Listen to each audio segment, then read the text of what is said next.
Stevie B. Bradford A. How are you, man? I'm doing fantastic. How are you, sir? Oh, it's a good day because we get to do some work. We get to see each other. That's right. And we're lucky to be joined by a fun work friend. Oh, man, I can't wait to talk to this dude. Yes. So he's been on, gosh, well, he'll tell us specifically. What specifically. year did he come on? 2012. 2012. 2012. So, there he is. Nurse Felix, the multifaceted Nurse Felix. We got Marc Samuel here. Hey, Marc dude. Samuel, what's up, brother? What's up? Hey. How are you, guys? dude? How are you? I can't wait for you guys to see this on YouTube because he's got beautiful paneling behind him. He's amazing. It is amazing. Yeah, we actually were just talking in the green room, socially distanced, I might add. Yes. And he said that he kind of, wanted to get out of LA, and you don't have to tell your known location, but GPS give us your latitude. No, we don't need longitude, your location. Well, if you did latitude, longitude, then nobody would know where you were. Yeah, that's true. So, but yeah, he's up there now, just chilling outside the city, relaxing, which is amazing. But before we get to that, because I know you kind of needed to take a deep breath and get out of LA like a lot of people do. But yeah, well, you can't take a deep breath in LA. You'll either get like pollution poisoning or the COVID. we ain't trying to get that Rona. No, nobody is, dude. Oh man. So Marc, oh man, there's so much to talk about, but we always kind of want to go back to where it all started for you. Oh so my gosh. That's a fun story. So yeah. Where are you from, bud? I was chilling, minding my own business, as we actors tend to do. And my manager called and said, hey, there's a role on General Hospital that they're looking to fill to play a nurse. He's a gay out nurse. Now, none of those things, I mean, whatever. I was like, whatever is clever, man. I just figured, sounds like a fun opportunity. Let me go in. I hadn't seen Mark Teschner since I had arrived in Los Angeles, and that was years before that, 99 or 2000 was when I first met Mark Teschner. Wow. And I read for him, and he had given some really nice feedback to my manager and said, we'll keep an eye on him. He seems like a good dude. And I was like, okay.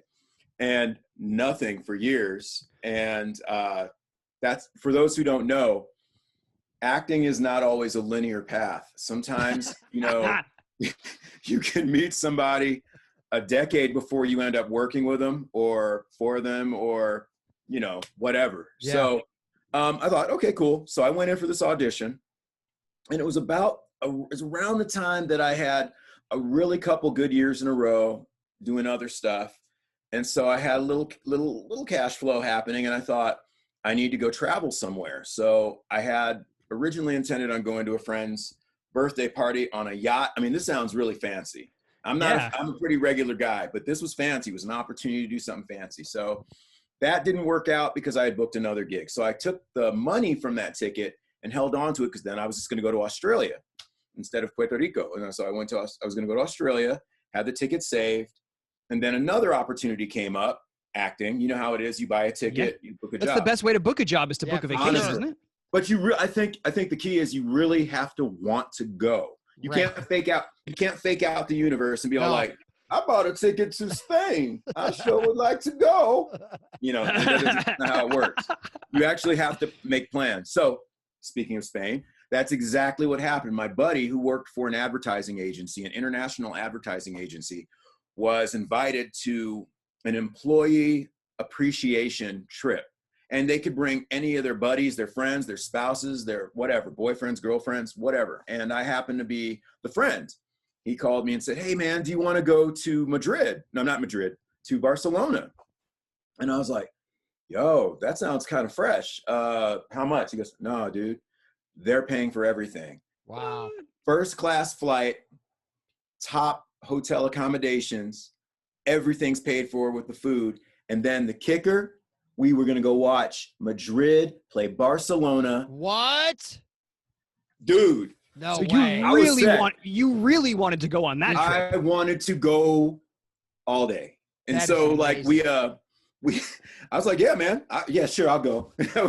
So I was the plan to go. And around that same time, all of a sudden this opportunity my manager told me about to play Felix. I didn't know the name at the time. You know how they give us Right. the audition scripts and it's like Bill or something Right. like that. Nurse But Bill. that had a good ring to it as well. yeah, Bill. Nurse Bill. Bill Yeah, the nurse. Nurse Bill. Hi guys. Hey, Bill the nurse. That sounds like a cartoon show, actually. So I went in for this audition, met Marc. Oh, re-met Marc. He's like, hey, how you doing? So I read the scene, and I was about to get up and leave because, you know, you finish your audition, and I've trained myself into now immediately forgetting about it, even as I'm leaving the room. Yeah, it's just dusting it off because throw the sides in the garbage on your way literally, out, so you don't think about it again. Sides into the garbage in front of Marc. No, that's another way to get a call back, by the way. Oh, for real? Because I do that all the time. I'm like, this sucked, and I throw them away, and they're like, they want to see you again. I go, I don't have the sides. What was the audition for? Yeah. No, I get it. I get it. So I finished. I'm like getting ready to do what we just said. Throw the sides in the garbage. And he goes, hey, don't get rid of those yet. We're going to have you read for the producers. And I'm like, all right.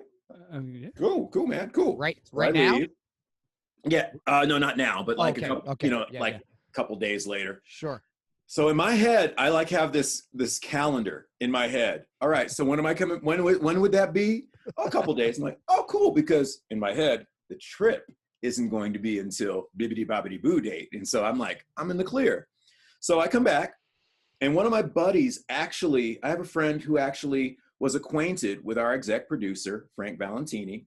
And he said, oh, I love Frank. Tell Frank I said hi. Didn't think anything of it. I thought, you know, friends, say hi to friends, whatever. It wasn't a tool for any leg up or advantage or anything. I finished my audition, my producer session. And after I finished, I'm like, oh, shoot, by the way, my friend, wanted me to tell you hi. That's it. The whole room, Frank is like, he says the name, and he has this look of puzzlement on his face. And I'm like, yeah, that's that guy. And he's like, you know him? I'm like, yeah. And I remember one of the people in the office, one of the ladies in the office said, oh, wow, you shouldn't have said that in my producer session. And I was just like, yo, he told me to say hi tell Frank hi. So there you go. That guy, I hate that guy. Bad or good. That's what you did. Exactly. He's like, what did he do? But I guess I wasn't nervous about any of it because I was still thinking about how cool Barcelona was going to be. Yeah, I mean. That was on my mind. And so I was like, well, you guys, thanks. Have a great one. Take care of yourselves. I walk out, do that. Then I get a call by the end of the day. Hey, they want to see you for a test. And I was like, well, word? Oh, okay, cool. When's the test? So they're like, it's on this day. I'm like, oh, I'm straight. Cool. I will do the test, and then I will fly to Barcelona. It's a great idea. Yeah, what a great way to forget about a job that you didn't get by getting on a plane. Exactly. And so I was like, cool, man, whatever. That's great. And so the trip is coming up, and I'm like, oh, this is going to be awesome. I'm going to do this. They had sent me my personalized Barcelona jersey with my last name, Samuel, on it. And I was like, they gave me my own luggage. Like they gave us what company I still have a what rollaway bag. Are they hiring? Exactly. They were just doing the international ads for like car companies and products and stuff that's sold worldwide, but they were a Spanish company. And I have the rollaway bag. I have the jersey upstairs and the rollaway bag in the guest room. And I look at it and I laugh every time. So I'm like, okay, so I'm going to make it. It's going to be fine. And I did the test. And that's when I met Teresa Castillo, the wonderful actress and my friend who played Sabrina Santiago on the show.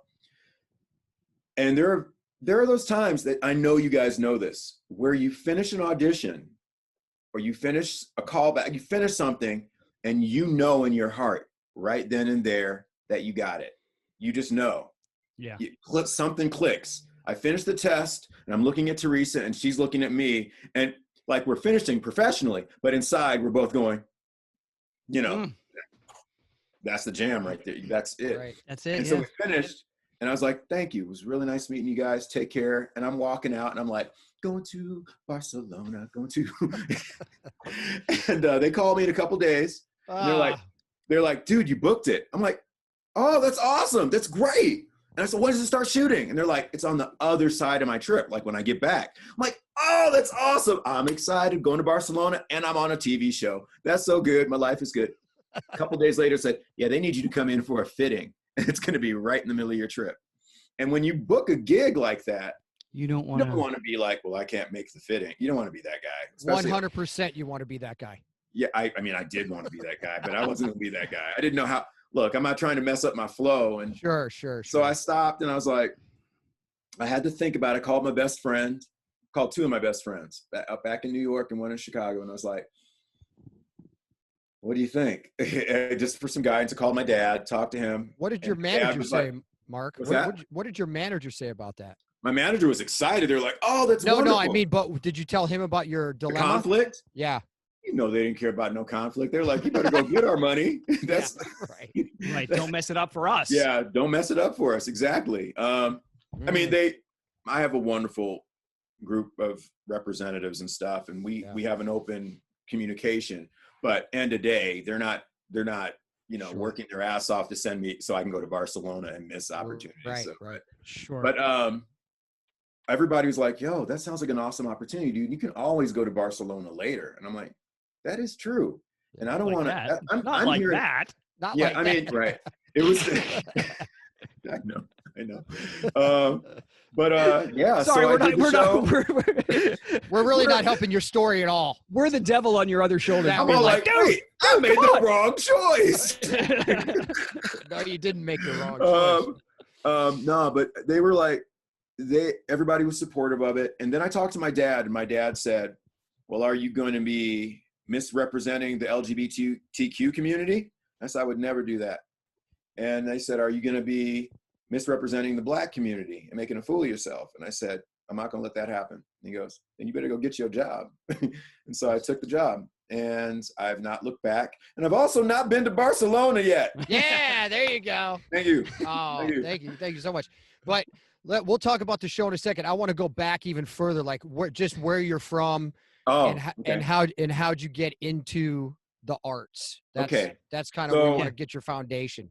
Okay, I'm a native Chicagoan, but I also was raised in Oregon. I moved from Chicago to Oregon when I was a little boy, when I was about 11 years old, but I'd always going back and forth in between during summers and things like that. So I consider myself very much a Chicagoan and an Oregonian. That's just That's what it is. Really cool. Was your time in Oregon, where obviously the landscapes are different, and if you're in cities, the cities are very different too. But yes. Yeah, what a cool contrast. Yeah, I mean, when my dad first wanted to move to the West, in his head he was thinking he was going to move to California, and his girlfriend at the time, because he raised us a lot of the time as a single dad, she had a sister in Oregon, so he came to Oregon and he checked it out, and he's like, oh my gosh, Oregon, so beautiful. He came in the summer. Just a little side note. Oregon in the summer is one of the most beautiful places in the world. The Pacific Northwest, you really can't beat it. And that's what suckers a lot of people into moving there, because then winter happens and it rains for like 11 million days. Yeah. 11 million. And they don't see the sun for 7 months. Don't see the sun. So it's like living in London, actually, but not with the fancy accents. But I mean, would you rather have rain or the wind off the lake? Like, I mean, Chicago's no treat in the winter. Chicago in the winter is no joke. And honestly, Chicago in the winter is rough, and it really makes you impervious to winters almost everywhere else in the world. Yeah. It's that hawk. That's the wind. We call it the hawk in Chicago. It blows off the lake, kicks up, creates snow, shoots that snow at top velocity into your face when you're walking in downtown in the Loop. So it's painful, it's cold, and it's the kind of cold that hurts your feelings. Dude, it was the worst. Yeah. Because it's personal. I lived on the lake. I lived near the lake in Cleveland off Lake Erie. So, and then I moved to Chicago, and it was even colder. I'm like, how is it even possible that this place is colder than Cleveland, Ohio? Yeah, it's like insult to injury. Like, you're already down, and then Chicago comes up and rubs your face into the ground. Like, I remember getting ready for school and taking a shower and going out, and my hair would be frozen by the time I got to the bus stop. there's no need for gel. It was crazy. No need for product. You know, however you want your hair to be, just hold it for a second and walk outside. It's done. So when you were 11 and under, what were you into as a young kid? Man, just being an idiot. Yeah. You know, all the stuff that kids do, like playing video games, like lots of stuff that could have ended badly. Sure. You know, just lighting fireworks, hanging out with. Depends on which group of friends I was hanging out with. I was friends with a lot of different kinds of people. Sure, yeah. And some of them were very smart, and artists and engaging, or wanted to be, you know. And then others were like, they were just looking for trouble, and they found it. And you know, I would always kind of duck out or find an excuse before it got that bad. Good for you. And that was that was both in Chicago and in Oregon, but in Oregon mostly, where I spent those formative years. So anyway, my dad back in Chicago, he used to be a stage actor. And I knew at a very young age, Dad says 5. I knew I wanted to be an actor then. I saw Dad on stage. He was in Fiddler on the Roof. I remember that. And before he could pass on stage. It wasn't like, it was like Fiddler on the Roof and this brother. He basically looked like everybody else on stage.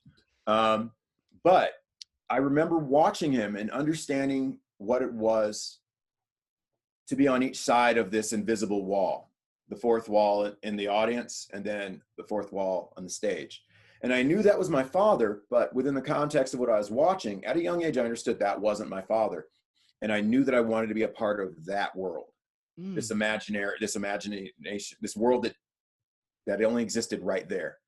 I knew that was the job for me. And I didn't necessarily articulate it to the same degree, but I wanted to do what Dad was doing. And that could have been partly because he's my dad. You know, we always, when we're at a certain age, we're like, those are our heroes and stuff. And then as you get older, things change. Well, that never changed for me. I knew that that's what I wanted to do. And it was further deepened by my love for movies and imagination and reading books. I was like, I want to be a part of these good moments, or these amazing moments I see on screen, whether it's a TV screen or a movie screen or a stage. I want to be there to be part of the thing that makes me feel so good when I watch it. So was there a movie that stuck out, Mark, that you were like, man, that's what, like, sometimes people have that one movie where they're like, I want to be an actor because of this movie. Yeah. Close Encounters of the Third Kind. Close Encounters, no kidding. Wow. You wanted to be a potato sculptor?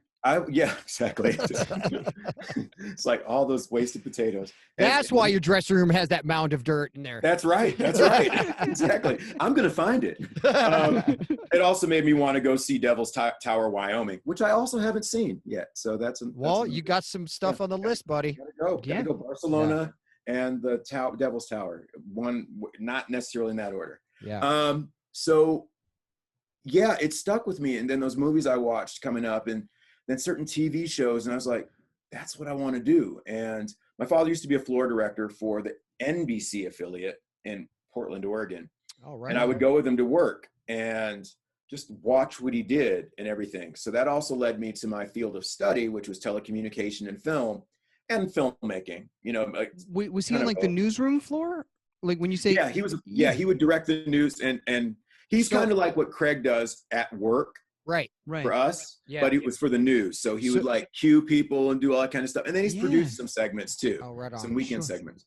And I just knew being around that environment was where I wanted to be. It just clicked with me. I just knew that's what I wanted. And just eventually, after doing everything else besides what I wanted to do in my heart, I got enough gumption to walk into a community theater. And I remember I wrote on a piece of paper, because this is back before cell phones. I wrote on a piece of paper, yellow pad in red ink, "Hi, my name is Marc Samuel. I'm this tall. I'm black. I want to be an actor. I will play whatever you guys have in there. This is my house phone number." And just waited. And then they eventually called me. And wow, the minute I committed to it, everything became so obvious and doors opened up and the path was more illuminated. And that's awesome. And was that moment after college or before college? It's funny. It was after college. I got so sick and sick and tired of, I took one acting class in college and I got a C because I didn't write in my diary. Acting class gave out letter grades? What the heck is going on here? So I was like, wait, don't move to Oregon. Actor. No, it just didn't add up. I'm like, I want to be an actor more than anything, but I got a C in introductory acting. That's not good for your. So that created a bit of a did that create a bit of a roadblock for you? It kind of made me question: am I not a good actor because I didn't fill out my diary? That's why I got the C. That's kind of crazy if you think about it, though. Yeah, right? Especially since I know we can incorporate the process of a journal in some cases to help us move along and stuff, but acting is so much more than that. And no shade to my introductory acting course at University of Oregon, go Ducks. But at the time, it just wasn't enough for me to quite get a real taste of it. So I started doing community theater, and that became repertory theater. That moved me up to Portland, back to Portland, because I was in Eugene for college. And then I went back up to Portland, started doing local commercials, local films, any auditions from LA that happened to be shooting in Oregon. It would always get down to between me and one other guy in LA, always. And of course the guy in LA would get it because he had credits, real credits, and I didn't. Right. And it was also a different time. Maybe now they'd give it to you because you were cheaper. Yeah, right. Exactly. Yeah. And so, so I just moved to LA and I haven't looked back. So was there a plan when you moved to LA, or was it like, hey, my dad put the fear of God into me. He was like, you better make sure you have a job, not to fall back on in terms of like failure, but to have money coming in consistently. Sure. And that's kind of what he always instilled in me. So I was afraid. I had a job with United Airlines on the ground crew and doing some a gate agent at Burbank. That was my first job in LA. I had it. I transferred from Portland, where I was also doing it, to LA, and I was just continuing to do it. I had a gig. What kind of hours? Yeah, I was gonna say, how does that work with an actor's schedule? Is that, Mark? Okay, so my first year here, I wasn't acting. My first year in LA, I was finding all my friends that I knew that had moved before me, finding a place to play basketball, knowing how to get to work, creating a system so I could make sure my share of the rent was always paid, and just creating a sense of home. You know what I mean? And then, some of my acquaintances, new people, and that way I could go into certain classes. When I first got here, it was rough because there was a lot of people I was connecting with that also didn't really kind of know how to get into a system of getting involved and working. So had they come down here for the same reason though, and still were kind of stuck? Yeah, kind of in a limbo. And so I thought to myself, let me create home first. And so I did. And that led to widening my social group and meeting new people. And some of those people, new casting directors. Like my very first job, my buddy Carl knew this casting director named Tammy Billick. And I think you guys know who Tammy Billick is or not. But Tammy was casting a show at the time called Three Sisters on NBC. Okay. And anyway, long story short, because of the personal acquaintancehood, I was invited to audition for it. I didn't even have an agent yet at this time. So I went in and I booked what in retrospect would have been a guest star, but because I had no experience, like zero, they turned it into a co-star. I didn't know the difference. I didn't care. I was like, there's an opportunity. And my green butt, I won't say the other word for butt, was on the show doing my very first job on a sitcom, live studio audience. And it was a lot for my first gig. It wasn't even like I was just walking in the background pretending to look at my watch. It was like blah blah blah blah blah. Wow. So, wow. Yeah. And so that was a big deal though. Like massive. They threw a party in Oregon and Chicago.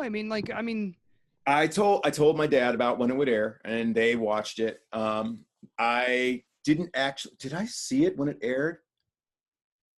I can't even remember. You didn't watch it on your DVR? No, because we didn't have those. It was like, I had to watch it. A friend taped it on a VHS tape. That's how it was down. Yes. Awesome. And then I could watch it later. So did your dad like being a stage actor himself, how much into the business of acting did he get in his life, and how much of that was, how much could he relate to what you were going through, and how much could he impart versus just support? Or because like there's a great community of professional companies in Chicago that you can work for. Yeah, true. My dad was hugely supportive in the way a protective father can be, and his way of imparting his support for what I was doing, which one is a win right there, was make sure you are prepared for what this industry is. You can work as hard as you can, but ultimately it is without you creating your, and he didn't say this part, without you creating your own stuff, which we can do today. Back then it was harder. Sure. You have to make sure that you have a way to survive and stay and be around and be able and not be concerned about, when you walk in the room, you don't want to be all like, oh God, I'm not eating, I hope I get this job, because you're thinking about that instead of being present in the scene.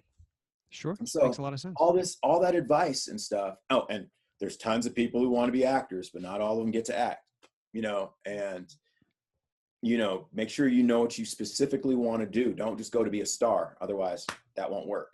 It's not specific. You have to know what you want and why.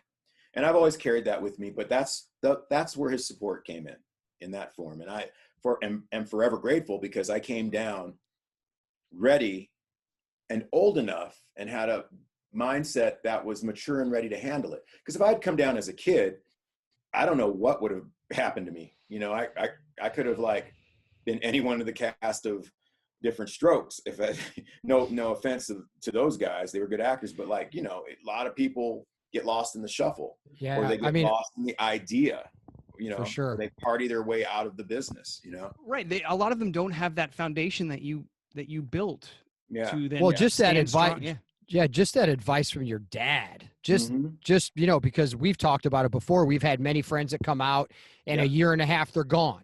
Yeah, they're back or home. You have the friends that are like, I'm going to give it 1 year. I'm like, you don't give it 1 year? Okay. Yeah, you give it 1 year. I mean, right. Well, you can't even give it a year, because, by that time you're still trying to figure out how to pay your rent. You're still trying to figure out how to get north, south, east, and west in the town. Right. Right. And there's also when other people that aren't in this business move to another town to try it out, you can say, give it a year, give it 2 years. But depending on what situation you move to LA with, if you move to LA fully represented and are jumping into the audition market week 1, exactly, then maybe you give it a year or two. And if you just don't feel if your agents drop you and you just don't feel and it just doesn't feel right, then maybe. But in your situation where there is so much to build before you can make an informed judgment on whether or not this business wants you or not, or whether or not you have the fortitude to withstand the slings and arrows of this business, right? That's a whole different thing. So totally. Yeah. So it's relative to your experience and stuff. And he did arm me with a lot of knowledge, and I knew I had so much time to percolate on it. Is it? It's percolate. Yeah, it's marinate. Yeah, marinate, percolate. Yeah, marinate. I say marinate all the time. Yeah. So I had a lot of time to marinate, and all the seasonings and the herbs and about this business. And I wanted to do it for so long that I was like a sponge. So when I started learning stuff, whether it be on stage at repertory theater from seasoned assassin style actors who they knew their stuff back and forth, who imparted their wisdom on me, or whether it was on my first film where, I had the privilege of getting to work with the late Pat Morita, playing the principal of a school in this film which I shot in Portland. He dropped some knowledge on me, even to this very day, where I've had, we all have the privilege of working with really wonderful people that we've grown up admiring or seeing their work that drop, give us some school, like a little school on the side. Yeah. It's been fantastic. So I was incorporating and to this day I still do it. I mean, I take formal classes too, but we learn stuff every single day. I learned stuff last week when I got to work with Mo and with, Laura and stuff. And you just humbly take it in and stuff. And the process never ends. It's not something like, well, I got it, I'm there. I will never be there. I can tell you that right now, but I will enjoy not knowing and continuing to add little bits of it along the way to create something really cool. Well, I mean, with that mindset, you're always growing, you know, and like you said, and I know you, Mark, you're very humble and you have humility. And with that, you can grow not just as a person, obviously, but as an actor, right? It's like, I had a scene yesterday and it was after, well, I can't talk about the scene. That's right. But it was the first 2 scenes where I was like, hey, those are pretty good.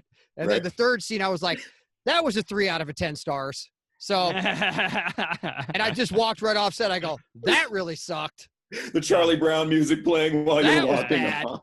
You know, but it's like, you're always trying to learn and get better. So, yeah. But it's great. You got to LA in 99. You didn't book GH till like 2011 or 2012, something like that, right? 2012. 2012. And I've done other jobs. I mean, exactly. I'm not. But you hadn't had something as regular as GH up to that point, right? Well, and that's not to say you haven't had. You can have great years, like you can have great years, and it still not be regular. Like most jobs are not regular. GH was my first regular job. Right. And it was, and I think the universe is funny. I was afraid of long paragraphs. I was afraid of short paragraphs when I was doing, guest stars and co-stars. I was like, oh, I got to wrap my head around this. And it was the combination of my acting classes and being thrown into the fire on GH that finally helped me shape a process of learning that helped me gain alacrity when I was performing. And I'm forever grateful for it. But I have a feeling the universe was joking with me because I was like scared of it and intimidated by it. He's like, well, here's a soap opera. All the words. Specifically what I needed, but specifically what I was terrified of too as well. And there's so many, like you guys, like the people we work with there. It was a humbling experience to realize daytime television has some ninjas on it that they're amazing actors who've done. You work on daytime, you can work anywhere. That's true. Yes. And for right now, and if you're only listening to this and not seeing, I'm clapping my hands. Yes. You can work anywhere. You can. True. And you can settle into it quickly and honestly. And I never thought I would be a brother that could look at a paragraph and go, and I'm going to do my homework on my real work, but if I have to go quickly, boom, okay, let's do this. I never thought I'd be that guy. Because I was literally looking at 4 sentences in a row and be like, okay, I'm ready. Going in, my early auditions in Hollywood were like, me still looking at the words, then looking up at the camera. And they're like, yeah, I just need your head facing the camera a little bit more. It was it's been the most wonderful opportunity and the most wonderful situation to help grow. And it's a skill. It's a skill set that not many people have, dude. Yeah. And gosh, the power that once you're confident in the ability to get all those words, get up stage, get on stage and do what you set out to do, right? Yeah. To be at least that successful, to be like, I set out to do this and I did it. The power in knowing that you can do that is wonderful. It's not just confidence. It feels like it gives you power. And you can, and the thing to remember, and sometimes it's hard to remember, that you have that power in any audition room. Yeah. Even if it's not the GH stage. And sometimes it's hard to remember that because it feels like, whether it feels like a life-changing opportunity and you put that pressure on it. But ultimately, what we're learning for an audition for another show is generally not a word workload that is bigger than what we're used to. Sure isn't. And, we have that power. And but isn't it weird how we segment it, though? Where we're like, oh, this is daytime. Oh, this is a big movie. Right. Oh, this is just prime time. No, it's the same stuff. It's the same. Our purpose is to serve story and to be seated in ourselves honestly and to do our very best just to create create a real thing happening within that short amount of time or that small amount of space in an environment of artifice that translates into a whole different world. And it's the coolest. It's so cool. It's so cool. It is. Cool. It is. It really is. And it's funny, like you didn't do any daytime before coming in for GH, right? Nope. Yeah. So there are, I feel like there's some actors in daytime, not necessarily on our show. I think there's less of them, where they come in and they learn most of their experience is playing a character on a soap. And so if they were to go in for another soap, that would inform their audition maybe in a negative way. Mm-hmm. What I loved about my audition for Marc, and I mean, granted, the words that they gave me were nothing like I imagined a soap opera would be, right? So I didn't think, I have to deliver these like a soap opera. Like I have to make sense of these. I have to make it, this has to sound honest coming out of my mouth. Otherwise it is pure gibberish and crazy talk. I have to make sure that I believe myself saying this. So I have to find a character that fits this. And so I remember when you're sitting across from Marc in his, he didn't have a camera in his office when he read me back in 2006. I'm not sure if he does now. I'm not sure he does. No. Yeah. He does. You're sitting at his desk chilling like you're talking about what you're going to eat for lunch. Right. And it is so casual and it is so, and he makes himself so available to connect that you can have, there is nothing soapy about being in that room. It is just connection and story. And that's what I love about his process. And that's why I think we end up with so many great actors on our show that are just honest, solid actors. Yeah. It's really a privilege to be around people who care. Go ahead. How has your life changed since 2012? Since 2012, well, it's certainly expanded a base of people who know my work, and it's created work for me. Awesome. It's created opportunity for me. There's little side things that have happened that were kind of funny. I have this one story where I was going to Toronto for a film festival. I had a film that was up there, and I was in the customs line, which is terrifying, even if you haven't done anything wrong. Sure. No, you always think you have a secret that you don't know yet. Yeah. So I'm sitting in this line, and then I remembered one of the customs agents. She was like, organizing people, and she kept looking up at me, but not looking up at me like, she was looking at me like, and I'm like, am I holding? What am I doing? Did I do something wrong? I forgot my pocket knife. My pocket knife. Did you smell the weed that I didn't pack? Exactly. It's like, there was nothing. I was like, I'm kind of nervous because she kept looking over, kind of mean. And then I get up there a little closer to the line, and she walks over to me. I'm like, she thinks I'm somebody else. I mean, she straight up thinks I'm somebody else. So I'm just going to I'll be respectful. I'll use my police voice, which I articulate all of my language so as not to be misunderstood. Brothers and sisters have a police voice, and my police voice is, "Hello, sir. How are you? It's a wonderful evening. Most certainly will show you my license." Okay, so she's walking towards me, and I'm thinking, okay, get ready. Hello. She gets up to me. She goes, "Where are you traveling?" I'm like, "Going into Toronto." He goes, "Oh. Well, I love your work on General Hospital." And I'm like, she didn't change her inflection. It wasn't joyous. I'm like, "Oh, you watch General Hospital?" And she was like, "Oh, you don't think we got TVs up here that we can't watch General Hospital?" Like, no, I don't think any of that. Okay. And then on the way back, they're like, "Sir, would you like to cut in front so you can catch your plane?" And I'm like, "No, I'm perfectly okay behind all these other people who've been waiting." But there was, amazing. So amazing. those little things have happened.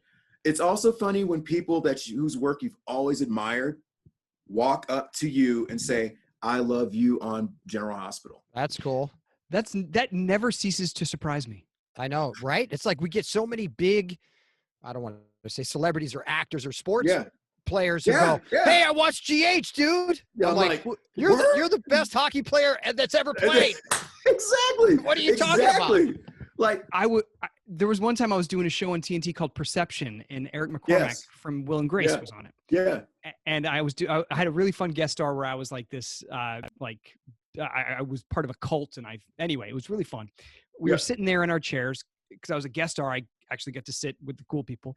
Right. And he's like, "You look really familiar to me." And I'm like, And he's like, what else have you done? And so I was like, General Hospital? He's like, yeah. No, my wife loves that show. She watches it in bed all the time. You're great. And I was like, oh, okay. Like, that's amazing. Like, you would never, ever, like, I don't, obviously we love our fans. We love our viewership. Yes. But I feel like we know we know where our fans are. Like, I feel like we have such a close relationship with our fans that I feel like I know every single one of them. Yeah. So when we could literally be like, how have you been? How's this specific thing in your life? Totally. Yeah. So I feel like I know everybody that watches General Hospital. Right. So when I meet someone else that watches it, I'm like, oh, you too. Like, it just doesn't. I never expected. Trips me out. Back before I had a washer and dryer in my house, and I was in an apartment, and I was which is perfectly fine, by the way, but I was at the laundromat. You're fine, Mark. You're fine. You're like, that brother's a snob. Yeah. It's like, no. I'm doing my quarter wash at the laundromat, and this one big brother rolled up, and he's like, hey, yo, man. Hey, dog. Where I know you from? Wait, hold up. Oh, you on, and he listed every other soap. Of course. Then he finally like, no, wait, you the nurse on General Hospital. Yo, dog, you good, man. I love that show, dude. And I'm just like, you watch General Hospital? He was like real, he was tall, he was big. I'm like, yeah, man. So you never know. You just never know who's watching. You never know who's influenced. You never know, dude. So yeah, it's a little different. And so I remember from my days of being a background actor on the one film, I was a background actor that shot in Portland. And I remember it was with Keanu Reeves. And I remember just how nice Keanu Reeves was to me. How we were shooting hoops in between setups and stuff. And he was so cool, and he was so kind, and he was so generous, and he was humble. And I remember thinking to myself, if ever I had the opportunity to continue to ascend, regardless of where I land, I will always be kind and interact and be, whether it's on a set or whether it's in life, because I remember how it made me feel. And so anytime those things happen with people rolling up, I immediately kick into I kick into that memory, and I'm just like, I'll always, it's always a privilege, and it's real cool that anything like that happens. And people even watch you or remember you. They take the time out of their day filled with whatever it is to come up to you and say, hey, I watch you, I enjoy you. I'm like, man, thank you. So. Yeah, I like that. I mean, just the kindness message resonates, since there's not a lot of it around lately. Yeah. And I think, just the fact that through line of us all just trying to be kinder, just in general, is just going to make things so much better anyway. Look, man, we are all in the same clown car. 100% we are. And we are all human beings, and we're all people. We're all brothers and sisters. And the more you lean into the understanding of that truth, it just makes all the rest of it is just, all the rest of it is just drag. You know what I'm saying? It's like we're just putting on different outfits all the time.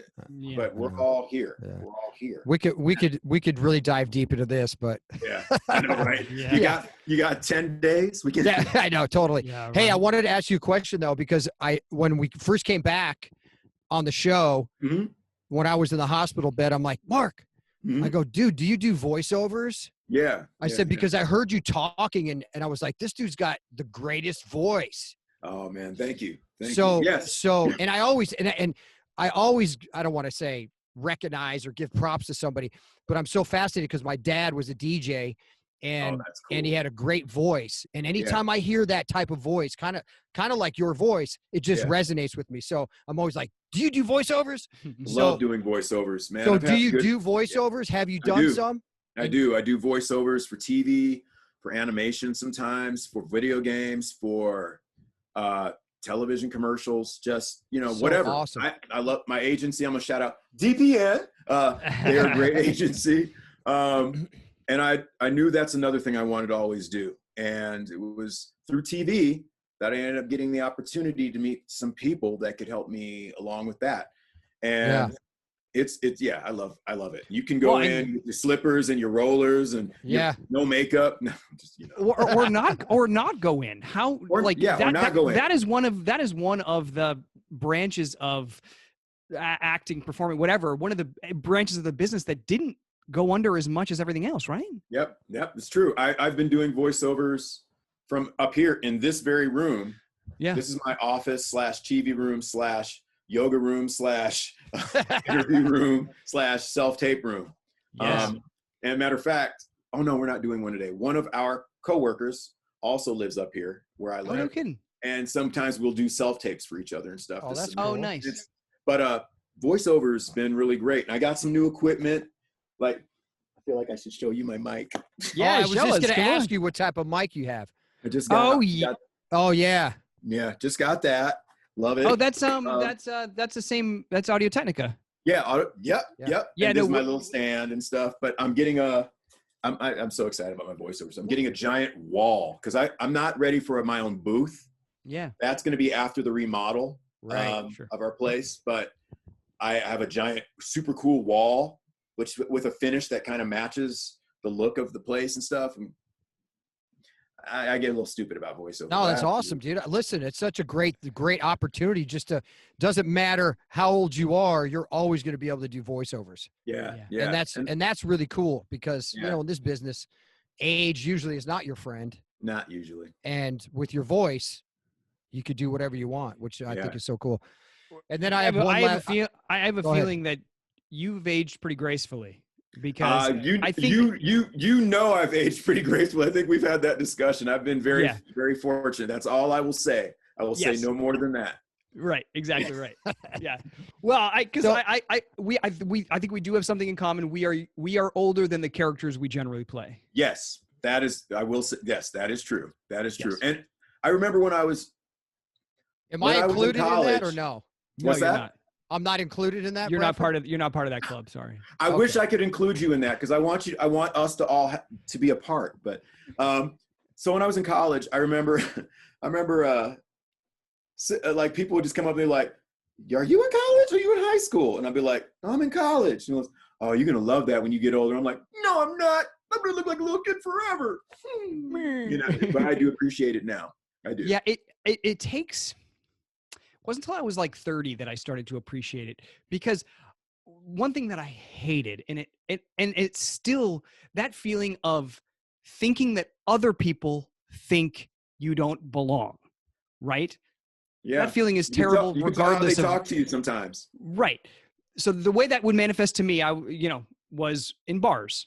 Like I would walk into a bar and I'm like, "Oh, they don't think I'm 21, but I'm 24. Oh, but they don't think I'm 21." So that makes me feel like I hated that feeling.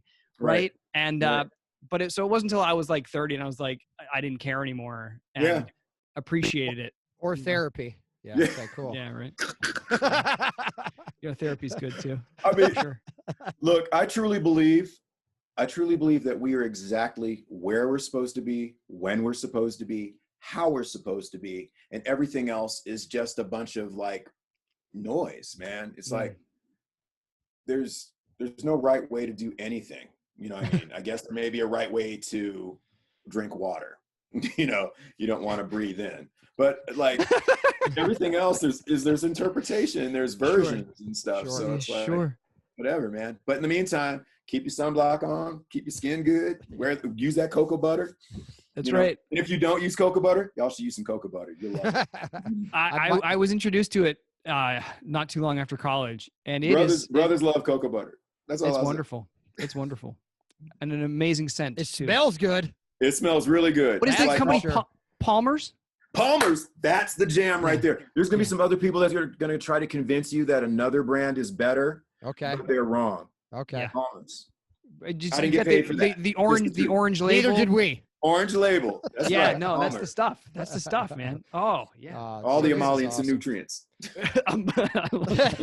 and on emollients, we will end there. Hey, Marc, thank you so much, dude. Thanks, it's so great to visit with you. My pleasure. Yeah, we learn appreciate more it, of your man. story, Thank you so and much. I know our listeners are going to be grateful to have heard it. So awesome. Thank you so much. We're so and glad to to have the you still on listeners, the you know I campus. love y'all. You my people. Like I've said for years, I'll take you into a gang fight. Well, if I were in a gang, I would. Where can people find you? So if you want to find me on the social medias, I'm available at the @ Marc, MarcAsart. Marc as Art. That's my handle on both Twitter and on Instagram. Cool. I'm not on Facebook. I dropped that in 2017 because, you know, why do you want to argue with your high school friends over stuff that you don't really care about anymore? You don't. You do not. You do not. Point taken. Awesome. That's well, sure. Thanks, thank you so much, buddy. Absolutely. Appreciate so good it. seeing you guys and talking to you. You too, man.